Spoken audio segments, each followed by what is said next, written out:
जो मैं आपके सामने ये बात रखना चाहता हूं, जिससे हम अक्सर परेशान होते हैं, और इसी बात पे हम ये गौर करेंगे कि क्यों खुदा के लोगों की मुखालफत होती है, क्यों खुदा के लोगों के साथ बुराई की जाती है और खुदा उसे क्यों करने देता है। ऐसा क्यों है कि लोग ये सारी बातें जो हमारे खिलाफ होती हैं और वो खुदा क्यों नहीं देख रहा, खुदा क्यों लोगों को हमारे खिलाफ होने देता है। ये अक्सर सवाल है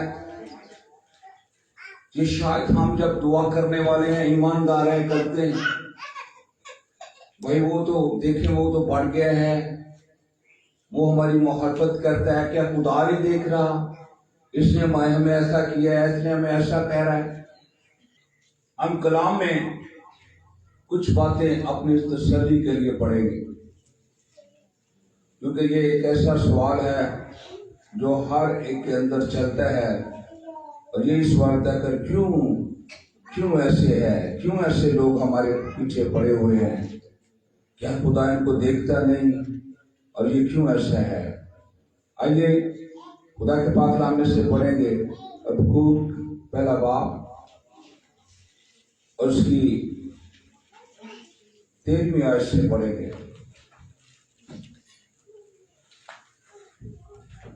12 और 13 दोनों आयतें पढ़ेंगे। कोई भी बुलंद आवाज से पढ़ दे, न सिर्फ हम बल्कि ये बाइबल के अंदर हबक्कूक भी इस बात पर कह रहा है, ऐ खुदा मेरे खुदा, ऐ मेरे कदूस, क्या तू अज़ल से नहीं है? हम नहीं मरेंगे। ऐ खुदावन, तूने उनको अदालत के लिए ठहराया है, और ऐ शैतान, तूने उनको ताबीर के लिए मुकर्रर किया है। तेरी आंखें ऐसी पाक है कि तू बदी को नहीं देख सकता और कजरफ्तारी पर निगाह नहीं कर सकता। फिर तू दगाबाजों पर क्यों नजर करता है, और जब शरीर अपने से ज्यादा सादक को निकल जाता है तब तू क्यों खामोश रहता है। कलाम खुदा का पढ़ा और सुना जाना हम सब के लिए बरकत का बाइस। यहाँ भी गिला किया जाता है, खुदा तू पाक है, तू कदूस है, तेरी आंखें सारी दुनिया को देखती हैं, देख तू हमें भी देख रहा है, और फिर तू नहीं देख रहा कि ये लोग, ये शरीर, ये साधकों के क्यों पीछे पड़े हुए हैं, क्यों ये उनके खिलाफ हैं, ये उनको क्यों निकल जाते हैं, और यहां तू क्यों खामोश है, तू क्यों नहीं रोकता। यहां ये भी यहां से गिला किया जाता है। सबसे पहली बात, खुदा अपनी मर्जी को पूरा करने के लिए ऐसा होने देता है।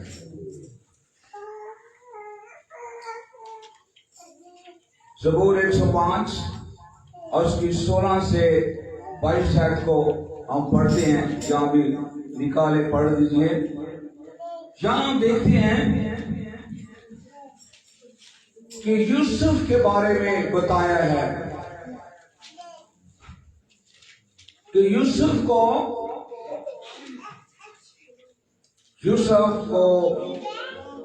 याकूब जो है बहुत पसंद करता, उसका बाप क्यों पसंद करता था, वो ईमानदारी से चलता है। जब भेड़ बकरियां चराने लोग जाते हैं, उसके भाई वो भी पीछे जाता है, तो उनकी शिकायत करता था, ये अच्छा काम नहीं करते, ये अच्छा नहीं, आज उन्होंने ये किया है, आज उन्होंने बकरी का बच्चा बेच दिया है, या जो कुछ भी हो, वो सारी खबर देता था। और वो लोग उसके खिलाफ हो गए, उसके भाई उसके खिलाफ हो गए, प्रोपेगेंडा करना शुरू कर दिया उसके खिलाफ, और उसको उन्होंने क्या कर दिया है, बेच दिया है। सब लोग उसके खिलाफ हैं। पढ़ दीजिए कोई शायद को। फिर उसने फरमाया कि उस मुल्क पर कहत नाजिल हो, और उसने रोटी का सहारा बिल्कुल तोड़ दिया। उसने उनसे पहले एक आदमी को भेजा, यूसुफ गुलामी में बेचा गया। उन्होंने उसके पांव को बेड़ियों से दुख दिया। वो लोहे की जंजीरों में जकड़ा रहा, जब तक कि उसका सुखन पूरा न हुआ। खुदावंद का कलाम उसे आजमाता रहा। बादशाह ने हुक्म तक खुदा का कलाम पूरा ना हुआ, जब तक उसका सुखन पूरा ना हुआ, खुदा का कलाम उसे आजमाता रहा।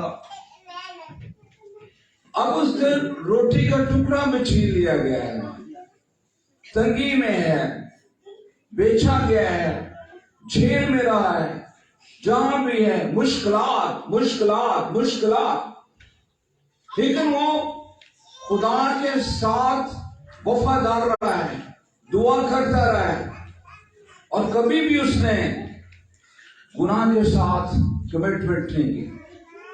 हालांकि पोतीफर के घर में जब रहा है, उसकी बीवी ने उसे कहा कि तू मेरे साथ बदी कर, और वो अगर चाहता है कि मेरे पास तो कुछ भी नहीं है, अगर ये औरत मेरे हाथ में आ जाएगी तो सारा कंट्रोल मेरा हो जाएगा। लेकिन उसने कहा नहीं, मुझे मालिक ने जो कुछ दिया है उसी में रहूंगा, मैं ऐसा नहीं करूंगा। क्योंकि कलाम में लिखे बदी से भागो, उससे कमिटमेंट मत कर, मेरे साथ जुड़ा रहे। और उसने ऐसा नहीं किया, सब कुछ छोड़ दिया है, वादा है, फिर मुसीबत में चला गया है। और जब तक वो भाई पूरा नहीं, खुदा का कलाम पूरा नहीं हुआ, भाइयों की मुखालफत, जेल में चला गया और बहुत कुछ हुआ। हम भी कहते हैं हमारे साथ क्यों हो रहा है। कभी कभी खुदा चाहता है लोग हमारी मुखालफत करने दें, अगर तो वो मुखालफत करते हैं तो फिर ऐसा होता है कि हम ज्यादा दुआ करते हैं, हम ज्यादा खुदा के करीब आते हैं, और खुदा ऐसा होना देता है जब तक उसकी मर्जी पूरी नहीं होती, वो ऐसे होने देता है। देखा है, वो छांटता है। क्योंकि यूहन्ना रसूल की मार्फत अंजील 15वां बाब और पहली दूसरी आयत में क्या कि मैं अंगूर का दरख्त हूं, तो मेरी डालियां हो, जो डाली फल नहीं लाती उसे काटता है, और जो फल लाती उसे छांटता है, उससे छांटता है, ताकि वो क्या करे, ज्यादा फल लाए। ज्यादा फल लाने के लिए उसे छांटता है। तो कभी कभी ये मुखालफत होने देता है खुदा, ताकि हमारी जिंदगी में खुदा का कलाम, खुदा की मर्जी पूरी हो। पैदाइश 50 आयत, वहां हम देखते हैं क्या लिखा है, तुमने तो बदी करने का इरादा किया था, लेकिन खुदा ने उसी नेकी का कष्ट किया ताकि लोगों की जान बचाए। आज लोग बेशक बदी का इरादा, मुखालफ है, रुकावट का सबब हमारे खिलाफ बनते हैं, लेकिन खुदा ने हमारे साथ जो वादा किया है, खुदा ने जो हमारे साथ कमिटमेंट की है, खुदा उसमें हमें इस्तेमाल करना चाहता है कि आपके वसीला से बहुत सी जानें बचाई जाए। आपको ऊंचा करना चाहता है, आपको बढ़ाना चाहता है, ताकि आप किसी मकाम में पहुंचे, ताकि आपके वसीला से बड़े काम हों, बड़े मुआजिज़ात हों, और बड़े बड़े काम आपके वसीला से हों, जो इस नए साल में खुदा आपसे तवक्को करता है। Hallelujah, hallelujah. इसलिए घबराइए मत। आज हमारे खिलाफ, हमारे शिगिर्द बहुत से लोग हैं जो हमें काम करने से रोकते हैं। वो नहीं चाहते कि हम खुदावंद में आगे बढ़ें, लेकिन हमें खुदावंद की नजर में देखना है खुदा हमारे साथ है, खुदा ने मेरे साथ वादा किया है। ये सब जो कुछ भी है ये कुछ भी नहीं है। हमें खुदावंद के साथ वफादार रहना है, क्योंकि वो जब हमारी जिंदगी में काम करेगा तो फिर ये सारी चीजें खत्म हो जाएंगी। कलाम लिखा है, जब इंसान की रवश बोले जब इंसान की रवश खुदा को पसंद आ जाती है तो वो उसके दुश्मनों को भी क्या कर देता है। फिर जब आप खुदा का कलाम आपकी जिंदगी में, वो दुश्मन, वो जो मुखालफत करने वाले हैं, वो भी आपके साथ दोस्ती का हाथ बढ़ाएंगे। हालेलुया, हालेलुया, बोलो खुदावंद यीशु मसीह की। घबराइए मत।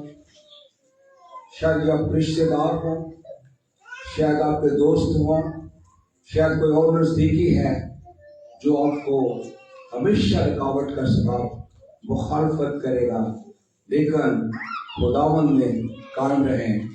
खुदा अपने मकसद के लिए काम करता है। दूसरी बात,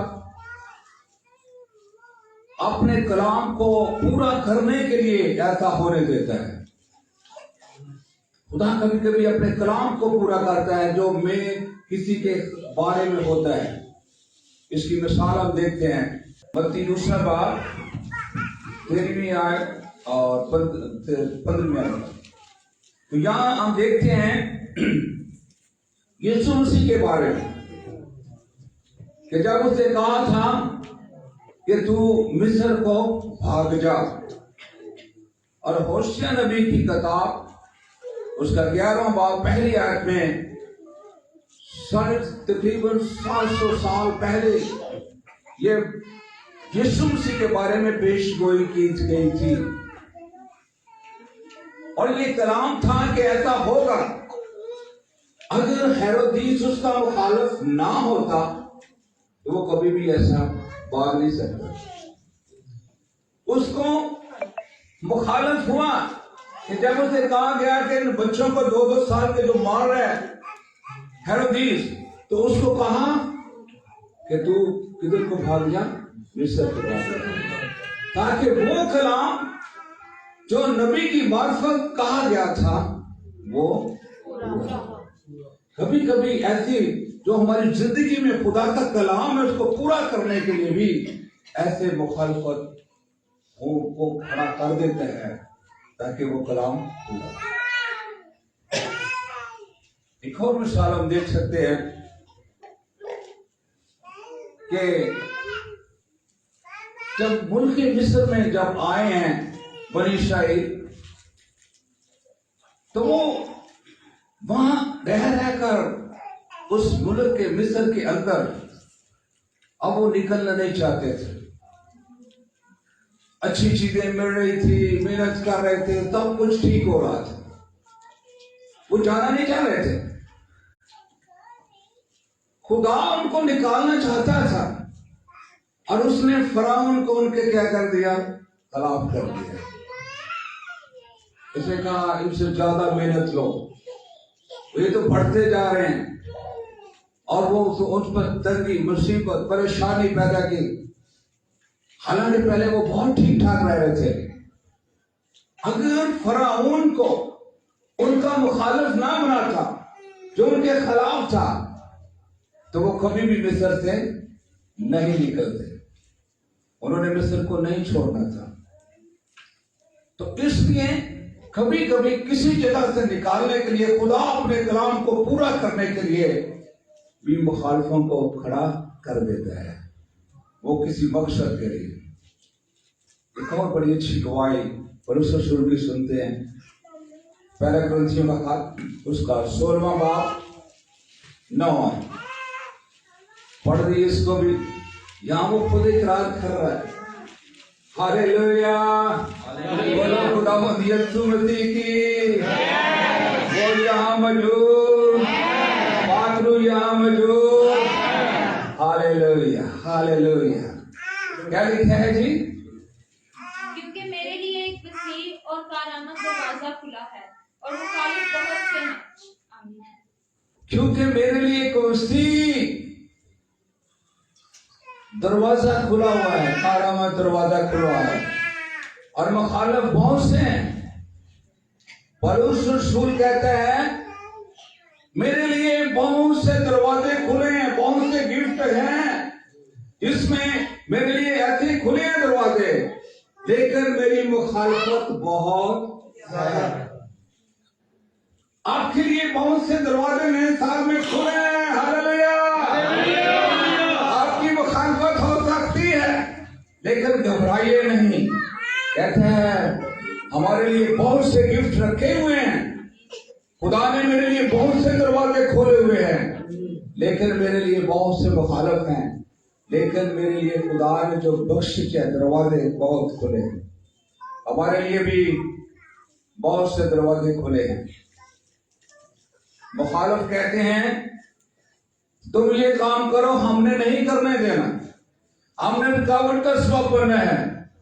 लेकिन ऐसे में हमारे पास हथियार है, और इसके कहने का मतलब कि हम ज्यादा दुआ और रोजे में ठहरेंगे, खुदा की पावर को मांगेंगे, मुखालिफों का मुंह बंद होगा। वो दरवाजे जो खुले हैं वो खुले के खुले रहेंगे। हम उनके रूबरू, लिखा है 23 सबूत के अंदर कि वो हमारे दुश्मनों के रूबरू मेरे आगे क्या करेगा? हालेलुया। दुश्मन स्थान पे छाएगा। हमें जो दरवाजे खुले हैं, और उस कहता बहुत से गिफ्ट है, बड़े दरवाजे खुले हैं, लेकिन उसके साथ साथ मुखालफत भी बहुत है। हमें घबराना नहीं है, हमें ज्यादा दुआ करनी है। दुश्मन हमें देखता है, लेकिन ऐसे में जब हम ज्यादा दुआ करेंगे हमारे लिए दरवाजे खुलेंगे और हम दुआ करना ना भूलें। दरवाजा खुला है, मुखालफत बहुत है, लेकिन ये आपको आगे बढ़ाने के लिए है, ये आपको तेज करने के लिए है, ताकि आप खुदा की बरकत को पाएं। खुदा कहते हैं मैं आपको बरकत देना चाहता हूं, इसलिए आप ज्यादा से ज्यादा दुआ करें, ज्यादा से ज्यादा खुदा के करीब आए, क्योंकि बरकत आपकी है, पता आपकी है। हालेलुया। कभी कभी तो गलत कॉल आ जाती है फोन पर, जी अपना अकाउंट बताओ, ये करो। तो ऐसे से हम बुरे लोगों की इस बात से फिर हम सीख जाते हैं कि आइंदा हमने कोई गलती नहीं करनी, किसी को कोई भी अपना अकाउंट नंबर नहीं देना, अपना ऐसा नहीं करना।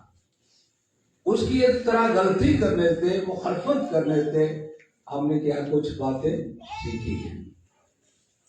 मिसाल के तौर पर ये कमल का फूल जो है ये गंदे पानी में होता है। ये गंदे पानी में देखिए वो कितना खूबसूरत फूल निकलता है। इस जहान की गंदगी, इस जहान की मुखालफत जिसमें खुदा ने हमें रखा है, ऐसे में हमने चमकना है, क्योंकि हम दुनिया के नमक हैं, हम दुनिया के नूर हैं। हालेलुया। तीसरी बात जो हम देखना चाहते हैं, हमारे ईमान को मजबूत करती है ये बातें। पहला पत्रस का खत, उसका पहला बाब और उसकी 6 और 7 है। कोई भी बुलंद आवाज से पढ़े ताकि तब इसको सुन सके। इस सबब से तुम खुशी मनाते हो, अगरचे अब चंद रोज के लिए जरूरत की वजह से तरह तरह की आजमाइशों के सबब से गमज़दा हो, और ये इसलिए है कि तुम्हारा आजमाया हुआ ईमान, जो आग से आजमाए हुए फानी सोने से भी बहुत ही बेश कीमत है, यीशु मसीह के ज़हूर के वक्त तारीफ और जलाल और इज्जत का बायस ठहरे। उससे तुम बेदेखे मोहब्बत रखते हो, और अगरचे इस वक्त उसको नहीं देखते तो भी उस पर ईमान लाकर ऐसी खुशी मनाते हो जो बयान से बाहर और जलाल से भरी है। लिखे हैं कि इन आजमाइशों में ऐसे में तुम्हारा आजमाया हुआ ईमान जो आग से आजमाए हुए फानी सोने से भी बहुत बेशकीमत है। ईमान की एक जो है आजमाइश होती है, इसमें हमारा ईमान मजबूत होता है जब हम आजमाए जाते हैं। भाई ईमान की आजमाइश कहाँ होगी? एक जगह बैठे रहेंगे, कोठरी में बंद हो जाएंगे, वहां होगा? वहां आपको आजमाया जाएगा जब आप लोगों में जाएंगे, जब आप मुख्तलिफ जगह पे जाएंगे, आपकी मुखालफत होगी, आपके बारे में लोग बातें करेंगे, आप उसको सहेंगे, फिर आपके ईमान की मजबूती होगी। बड़े बड़े खादम आए, विलियम कैरी के बारे में जब हम पढ़ते हैं, उसने इंडिया में इतना काम किया, उसकी इतनी मुखालफत हुई, यहाँ तक कि उसने खुदा के कलाम को फैलाने में हिम्मत नहीं हारी। लोगों ने इतनी मुखालफत की कि उसके बच्चे को मार दिया, बीवी मर गई, लेकिन वो फिर भी किसी परवाह नहीं किया। तो कह रही थी कि वापस चले जाए, नहीं गया। लेकिन उसने वहां हम देखते हैं कि बाइबल प्रिंट की है, किताबें लिखी हैं, और फिर वहां खुदा के कलाम को फैलाने में उसने ये किया। कभी कभी ऐसी मुखालफत में हमारे ईमान की क्या होती है?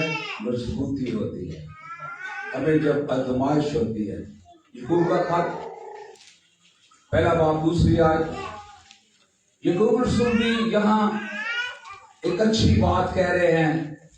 आए मेरे भाइयों, जब तुम तरह तरह की आजमाइशों में पड़ो तो उसको ये जानकर कमाल खुशी की बात समझना कि तुम्हारे ईमान की क्या हो रही है, और इससे क्या हो रहा है? सब्र तो फिर पैदा करना। सब्र से सब कुछ बर्दाश्त करते हैं। चलो यार, कोई नहीं, बर्दाश्त करो। उन्हें आज कहता था बर्दाश्त करनी चाहिए।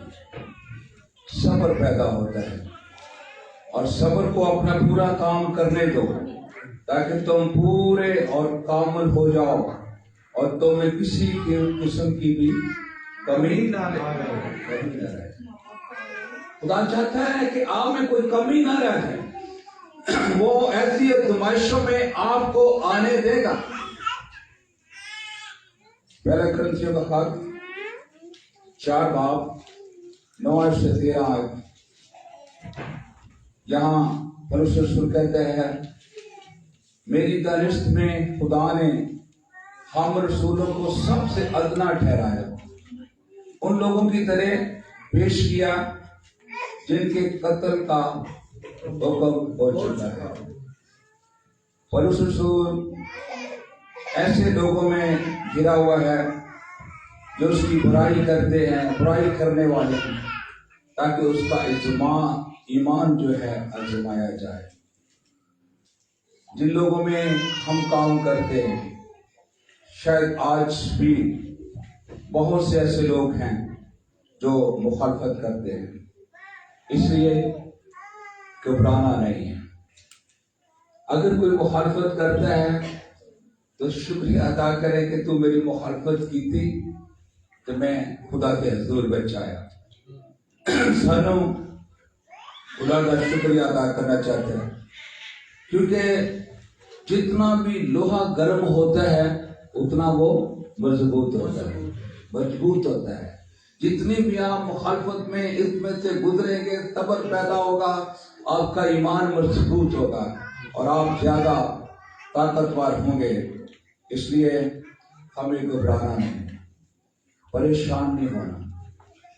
ये भी कहते हैं कि खुदा तो देखता नहीं है, लेकिन खुदा सब कुछ देखता है। कहीं खुदा अपना कलाम पूरा कर रहा है, कहीं आपकी आजमाइश कर रहा है, कहीं आपको ऊंचा ले जाने के लिए वो ऐसे लोगों को आने देता है, कहीं वो आपको मजबूत करना चाहता है। हमें खुदा के साथ जुड़े रहना है, हमें खुदा के साथ मजबूत रहना है। ये नया साल 2023 आपका फतेहमंद साल है। आप घबराइए नहीं। बहुत सी ऐसी रुकावटें आएंगी, बहुत से ऐसे सामने होंगे। आप खुश हों, दुआ रोज़ी में रहें, बुलंदी पे जाएं, उसके साथ जुड़े रहें। आप देखेंगे नई नई चीजें, नई नई ब्लेसिंग। जैसे पौलुस कहता है, तुम्हारे लिए मेरे लिए बहुत से दरवाजे खुले हैं, यानी मेरे लिए बहुत से गिफ्ट रखे हुए हैं, लेकिन इसके साथ साथ मुखालफत भी बहुत है। हमने इसको इजी नहीं लेना, खुदावंद आने देगा। अगर हम कुछ भी नहीं मुखालफत आती तो आप तो सुस्त पड़ जाएंगे। इजी कुछ नहीं है, ये दरवाजा तंग है, लेकिन इसमें से गुजरने वाले थोड़े हैं। ये ईमान में मजबूत रहने वाले थोड़े हैं। कुछ तो उनके साथ ऐसे बातें करेंगे, कुछ बर्दाश्त नहीं कर सकते। ऐसा उतने क्या कहा, मैंने देखा है कभी कभी सुन के बातें आते हैं, पादरी में प्लेटफॉर्म पे बाहर नहीं है, आजा वेख ला। ये इस तरह की बातें करते मैंने देखा है, कहते जैसे दूसरे लोग भी वेख लेने हैं। लेकिन ये बातें नामी मसीहों की है, हकीकी मसीह नहीं है। हकीकी मसीह सब कुछ बर्दाश्त करता है। हम जिंदा नहीं है, देखा हम मर गए। पौलुस सुनते हैं, अब मैं जिंदा बल्कि मेरे अंदर कौन जिंदा है? मैं अब जिंदा नहीं, बल्कि मेरे अंदर मसीह जिंदा है। जब से मैंने मसीह को कबूल कर लिया है, अब मेरी मैं खत्म है। अब मैं ऐसा नहीं है, मेरे अंदर मैं नहीं है।